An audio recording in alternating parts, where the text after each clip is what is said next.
মুর্শিদাবাদে আস্ফালনটা একটু কম করবেন। যে এনআরপি যারা সময় এসেছে এই ধরনের লোককে সবক শেখানোর। অনেক আগে আমি এই ধরনের বক্তব্যের বিরোধিতা করেছি। আমি কোনোদিন এই অফেন্সিভ বক্তব্য দিইনি, আর কোনো বক্তব্যকে আমি প্রমোট করিনি বা তাকে সমর্থন জানাইনি।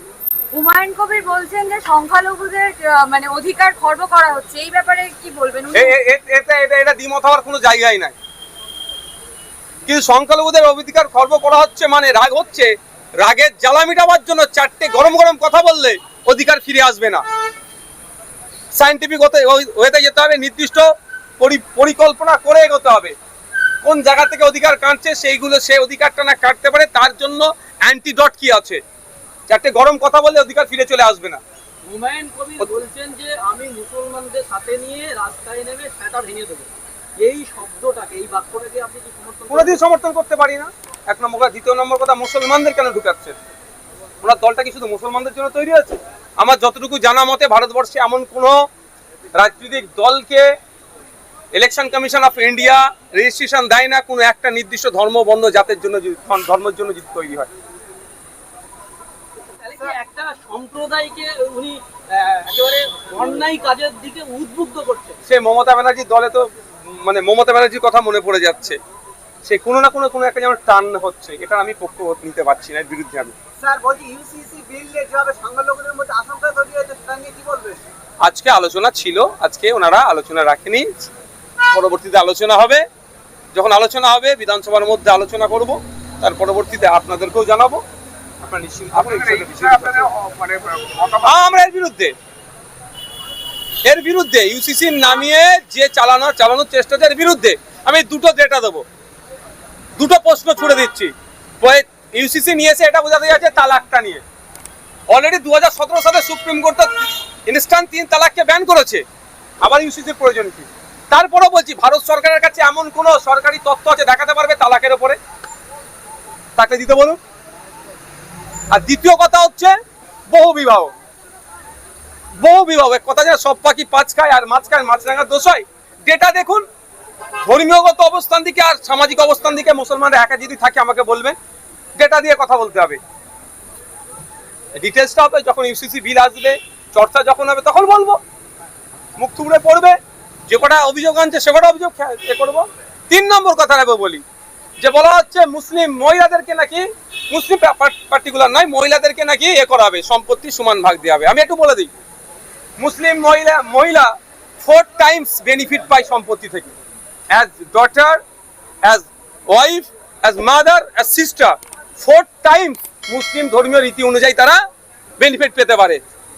আবার তা বরঞ্চ যদি মুসলিম মহিলাদেরকে এরা স্বাবলম্বী করতে চায়, তাহলে প্রশ্ন আমি করছি, এবারের অর্থবর্ষে হাই মাদ্রাসার ক্লাস 9 থেকে 12 এর যে মুসলিম পরিবারের গরিব মহিলারা ইন্টেন্সিভ হিসাবে যে টাকাটা পেত, সেই ফান্ড কেন জিরো করলো? এটা তো সরকারকে উত্তর দিতে হবে। সুতরাং আলোচনা আছে, আলোচনা হাউসের মধ্যে হবে। যখন বিলটা আসবে আপনারা লাইভ দেখতে পাবেন, পরবর্তী প্রশ্ন করবেন। টাডা আর যে ধরনের গুলো আছে, যেগুলো ছিল, যে কাজে ব্যবহার হচ্ছে এটাই সে কাজে ব্যবহার করে অপোজ করবো।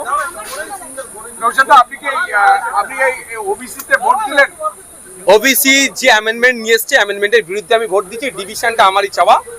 আমি আমার পার্টির প্রতিনিধি হিসাবে এখানে আছি, অল ইন্ডিয়া সেকুলার ফ্রন্টের পক্ষ থেকে আমি আছি এখানে। আমি চেয়েছি, এর বিরুদ্ধে আমি ভোট দিয়েছি। আজকে কয়েকজন সংখ্যালঘু বিধায়ক তারা পর্যন্ত আজকে ওয়াকআউট করলেন না, থাকলেন, আপনার সঙ্গে কথা বললেন, তাদের অবস্থান কি? তারা অবস্থান আপনারা তাদেরকে জানলে জিজ্ঞাসা করবেন। এটা তো ওয়াকআউট করেনি, তবে অনেকে অ্যাবসেন্ট ছিলেন, ভোট দান থেকে বিরতও ছিলেন। এটাও পাবলিক ডোমেইনে ডিসক্লোজ করা দরকার। হুমায়ুন কবিরের বক্তব্যের উপরে মুখ্যমন্ত্রী বললেন বিধানসভার মধ্যে এটাই হচ্ছে শেষ বক্তব্য। তার মানে এবারের বক্তব্যটাকে কি সমর্থন করলেন মুখ্যমন্ত্রী? দেখুন, এটা ওইরকম ভাবে তিনি বলেননি। যতটুকু আমি শুনেছি বলছি, প্রতিবাদ জানিয়েছেন। প্রতিবাদকে আমি স্বাগত তখনই জানাবো যখন এইটা সবার ক্ষেত্রে প্রযোজ্য হবে। নামটা হুমায়ুন কবিরের জন্য ওর অফেন্সিভ বক্তব্যকে আমি কোনোদিন সমর্থন করি না। যদি হুমায়ুন কবির বলে তার জন্য এটা বিবৃতি, আর এখানে যদি হরে কৃষ্ণ বলে তার জন্য চুপ থাকলে তাহলে মুখ্যমন্ত্রীর বক্তব্যকে সমর্থন করবো না। হরে কৃষ্ণর জন্য ব্যবস্থা বক্তব্যকে সমর্থন জানাবো। West Bengal commission for backward class যে আইন 1993 আছে, সেই আইনকে মান্যতা দিয়ে সার্ভে করে সায়েন্টিফিক ওয়েতে জাত ধর্ম বর্ণ ঊর্ধ্বে গিয়ে, সে হিন্দু ওবিসি হতে পারে, মুসলিম ওবিসি হতে পারে, খ্রিস্টান ওবিসি হতে পারে, যে কেউ হতে পারে, তাদেরকে ইনক্লুড করা হোক। তা না করে তড়িঘড়ি অলরেডি যেটা সুপ্রিম কোর্টে মামলা চলছে এখনো শেষ হয়নি, এখানে অ্যামেন্ডমেন্ট নিয়ে এসে তাদেরকে বার করে দেওয়ার কোনো একটা জায়গায় চক্রান্ত বলে আমরা দেখছি। তা শুধু তাই নয়, এখানে অ্যাডমিনিস্ট্রেটিভ পাওয়ারটাকে বেশি করে দেওয়া হচ্ছে। বেশ কিছু বিষয়ে অমিট করা হয়েছে সেকশনকে, শিডিউল 1 and 3 কে অমিট করে দেওয়া হচ্ছে। এই 1 and 3 কে অমিট করে দিলে যে এই শিডিউলের মধ্যে কারা আছে, কারা কারা কোনো জাতিগোষ্ঠী আছে, সেইগুলোকে তার চিহ্নিত করা হতো, এই শিডিউলের আন্ডারে ছিল, সেগুলোকে করে দেওয়া মানে এটাই যে আগামী দিনে আইনি চ্যালেঞ্জ করতে গেলে সেই জায়গাটাও দুর্বল করা হচ্ছে। এই সমগ্র বিষয়টা নিয়ে দীর্ঘ আলোচনার বিষয়, আমরা অপোজ করেছি। শুধু তাই নয়, আমি আমাদের অল ইন্ডিয়া সেকুলার ফ্রন্ট পার্টির পক্ষ থেকে আমরা ডিভিশন চেয়েছি, সেই ডিভিশনে মোট 17টা ভোট মানে এই বিলের বিপক্ষে পড়েছে। তার মধ্যে মমতাপন্থী যে তৃণমূল এখন আছে তাদের কিছু ভোট পড়েছে, আমার সাথে ভোট দিয়েছে। আমার পাশে ছিলেন দমকলের বিধায়ক মোস্তাফিজুর রানাদা সিপিআইএম এর, কংগ্রেসের 2 জন বিধায়ক, তিনি আমাদের এই বিলের বিপক্ষে ভোট দিয়েছেন, জুলফিকার দা আর মোতাব শেখ সাহেব। হুমায়ুন কবির যে বক্তব্য রেখেছেন, সেই বক্তব্য নিয়ে আপনার কি প্রতিক্রিয়া? প্রথম কথা হলো এই মার্ক্সবাদ হচ্ছে কি অজেয়, একে কোনোদিন খতম করা যায় না।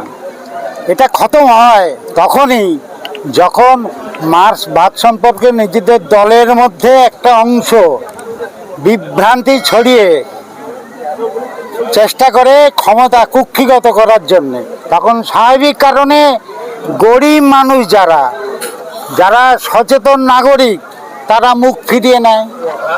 যার রেজাল্ট হিসাবে আমরা ভুগেছি 11 সালের পর থেকে, অন্যরা বলেছেন 11 সালের পর থেকে এই যে 26 সাল পর্যন্ত এই যে টানা সময়টা, আমরা কিন্তু বসে থাকিনি, মানে বিজয়দা আমি বা আরও আমরা বসে থাকিনি, আমাদের সংখ্যায় কমে গেছিলাম, কিন্তু আমরা আমাদের কাজ চালিয়ে গেছি, কিন্তু প্রকাশ্যে আমরা এই কাজ করতে মানে আমাদের পার্টির পক্ষে কাজ করতে পারিনি।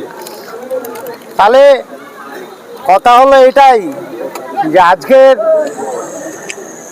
আজকের দিনে দাঁড়িয়ে এই যে একটা হচ্ছে কি মরে না, মানে শেষ হয়ে যায় না, সেটাকে ধরে আস্তে আস্তে আজকের একটা পার্টি অফিস খোলা হলো, জীবনতলা খোলা হয়েছিল, আপনারা গিয়েছিলেন আমার মনে আছে। এখনো অনেক পার্টি অফিস বাকি আছে, আমাদের সিংহেশ্বরে বাকি আছে, আমাদের এতে তামুলদার এতে বাকি আছে, কালিকাতলায় বাকি আছে, দেউলির বাকি আছে। এগুলো আস্তে আস্তে আমরা কিন্তু হুটহাট করে গিয়ে খুলতে চাচ্ছি না, আমরা চাচ্ছি সেখানকার মানুষ চাইলে মানুষ এগিয়ে আসবে, আমরা সেখানে যাব, মতের ভিত্তিতে এই পার্টি অফিসগুলো খোলা হবে। আপনাদের ছাত্র শওকত মোল্লার উত্থান এবং পতন প্রসঙ্গে কি বলবেন?